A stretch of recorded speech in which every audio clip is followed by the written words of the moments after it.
Ja, hej. Vi er der i joborderflowet, hvor vi er kommet hjem fra fra et virksomhedsbesøg, og vi nu gerne vil lave det opslag, som Jobcenter og Beskæftigelsescenter kan se på jobbasen, og derfor sende CV'er og kandidater og ansøgninger ind til os. Vi har virksomhedsmodulet åben, altså VIAS og Smart Blanket åben.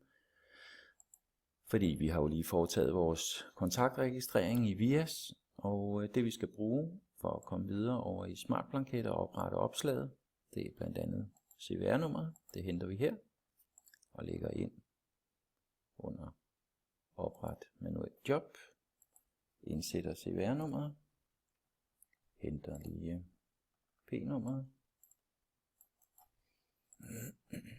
ja, og sætter ind her. Og vælger søg. Der kommer en virksomhed frem, og det er jo der vi har været ude, og vi vælger benyt denne. Går ned og vælger den blanket, som hører til. Vi kan lege, at det er en praktik, vi har hjemtaget på en privat virksomhed selvfølgelig. Vi anvender kun de blanketter, som indledes med KIH her. Og vi vælger start blanket og går i gang med at udfylde blanketten. Det er muligt at vedhæfte en fil. Det er ikke nødvendigt for at komme videre, og det har vi ikke på nuværende tidspunkt, hvor vi bare har været ude og hjemtage ordren og skal lave opslaget. Er teksten her synlig, henter oplysninger fra CVR, så går vi lige ind og klikker her, og så er vi sikre på, at alle oplysninger er opdateret fra CVR. De felter med den røde stjerne skal udfyldes. Og en del af dem er præudfyldt fra CVR-registret, blandt andet det er en privat virksomhed. Vi kan jo lige tjekke, det rigtigt. Kontaktperson på virksomheden går vi ind og vælger her. Enten kan vi vælge en af de personer, som er overført fra CVR-registret her, så forsvinder felterne nedenunder, eller vi kan indtaste en ny person, hvis vi vil det, her i de her felter. I det her tilfælde leger vi, at jeg har talt med en, der hedder Iben, ude på virksomheden. Det er rigtigt, det er en privat virksomhed, og vi skriver her, hvad det er for en titel, man har, måske. Og her er det et fritekstfelt, man kan skrive, hvad man vil. Branchen er forudvalgt, og i jobområdet kan vi gå ind og skrive. Begynder vi bare at skrive, hvad det er for et jobområde. Og det her, det kan jo være noget med kontor for eksempel. Kontorassistent, kontormedhjælper har vi lige der. Så er den korrekt. Det forventede timeantal, vi leger her, det er 37 timer. Det man skal huske her, når det er en praktik selvfølgelig, er jo, at man får med i beskrivelsen, at der er oplæring og formålet.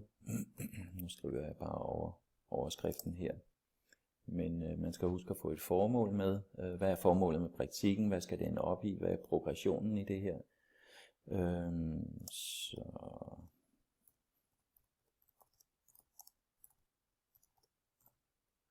Forfaldende arbejde.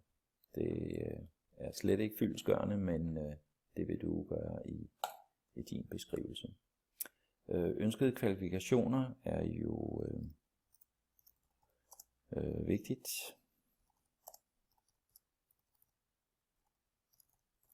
Og det er vist en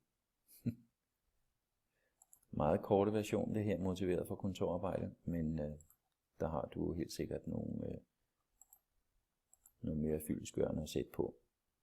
Ønsket startdato er den ønskede startdato for jobbet, altså første arbejdsdag på jobbet. Ansøgningsfristen er den sidste dag, der kan søges på, hvorefter opslaget skal tages ned, og det er indtil videre er virksomhedskonsulent, jobsupport ansvarlig for at tage jobbet ned.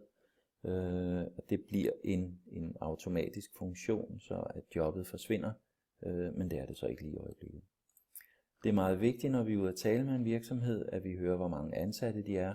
Det tal, der står her, er overført fra CVR-registret, og det kan jo være op til 1,5 år siden og baseret på en indrapportering, som virksomheden selv har foretaget på det tidspunkt.